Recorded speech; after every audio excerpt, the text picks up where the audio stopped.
రాష్ట్ర అధ్యక్షునిగా బాధ్యతలు స్వీకరించిన గాజువాక ఎమ్మెల్యే పల్లా శ్రీనివాసరావు ఈ మేరకు పల్లా శ్రీనివాసరావు మాట్లాడుతూ తనకు సపోర్టు చేసిన ప్రతి ఒక్కరికి ధన్యవాదాలు, పార్టీకి మరింత కృషి చేస్తారని తెలిపారు.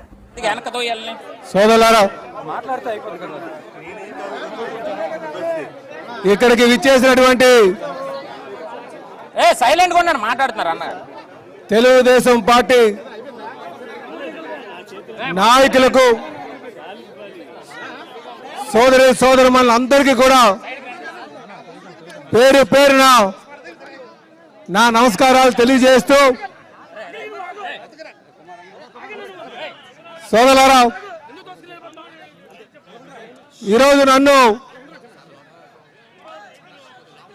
తెలుగుదేశం పార్టీ రాష్ట్ర అధ్యక్షులుగా నియమించినటువంటి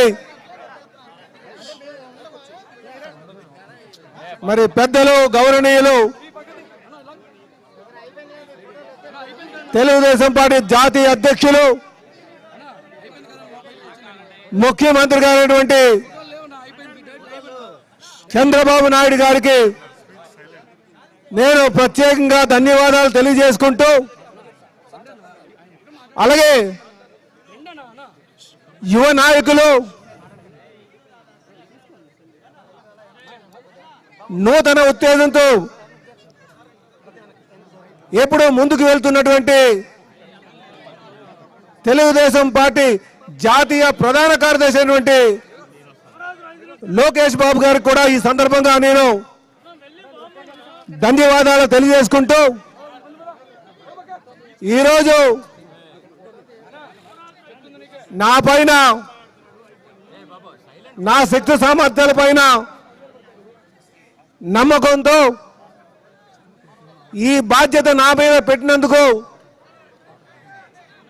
మరి తెలుగుదేశం పార్టీ జాతీయ అధ్యక్షులు, ముఖ్యమంత్రి నారా చంద్రబాబు నాయుడు గారికి, అలాగే లోకేష్ బాబు గారి యొక్క నమ్మకాన్ని నేను ఉంచుకొని ఆ నమ్మకాన్ని ఒమ్ము కాకుండా ముందుకు వెళ్తానని చెప్పి ఈ సందర్భంగా తెలియజేస్తున్నా. అలాగే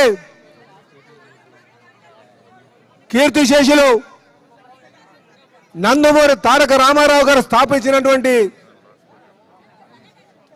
ఈ పార్టీకి, ఎందుకంటే ఈ పార్టీని ఒక పవిత్రమైన హృదయంతో స్థాపించినటువంటి ఈ పార్టీకి నిజంగా నన్ను రాష్ట్ర అధ్యక్షుడిగా చేయడం నా పూర్వజన్మ సుకృతంగా నేను భావిస్తున్నానని చెప్పేసి ఈ సందర్భంగా తెలియజేస్తున్నాను. అలాగే సోదరులారా, ఈరోజు నా ముందున్నటువంటి ప్రధానమైనటువంటి బాధ్యత, అలాగే నాకు దిశ నిర్దేశించినటువంటి విషయం కానీ, ముఖ్యంగా కార్యకర్తల్ని వారికి సముచిత స్థానం కల్పించి, ముఖ్యంగా నామినేటెడ్ పదవుల ద్వారా ప్రభుత్వంతో భాగస్వాములు చేసి ముందుకు తీసుకెళ్లడమే నా ప్రధానమైనటువంటి బాధ్యతగా నేను మీకు ఈ సందర్భంగా తెలియజేస్తున్నా. సోదరులారా, అధికారం కోసం, పార్టీని అధికారం తీసుకురావడం కోసం, అధికారంలోకి తీసుకురావడం కోసం అనుక్షణం కార్యకర్తలు, నాయకులు కష్టపడుతూ ఉంటారు. ఏమి ఆశించకంట, ఎన్ని ప్రతిపక్ష పార్టీలు, ముఖ్యంగా అధికార పక్షం ఎన్ని ఇబ్బందులు పెట్టినా ప్రతిపక్షంగా ఓర్చుకుంటూ ప్రజా సమస్యల మీద పోరాటం చేస్తూ పార్టీ యొక్క సిద్ధాంతాలు కట్టుబడుతూ అధినాయకుడు యొక్క ఆలోచనల్ని ముందుకు తీసుకువెళ్తూ ఈరోజు పార్టీ అధికారం తేవడం జరిగింది. ఒక పైసా కూడా ఆశించకుండా చేసేటువంటి కార్యకర్తలు ఉన్నారు. వీళ్ళందరినీ కూడా చూసుకోవాల్సినటువంటి బాధ్యత మాకుంది. కానీ అధికారంకి వచ్చిన తర్వాత పాలనా వ్యవస్థలో నిమగ్నం అయిపోయి నాయకులు ముఖ్యంగా కార్యకర్తల్ని కొంచెం వారిని చిన్న చూపు చూస్తున్నారేమో అన్న ఒక ఆలోచన చాలా మందిలో ఉంది గత అనుభవాలు బట్టి. ఎందుకంటే మనం 2019లో చూసాం.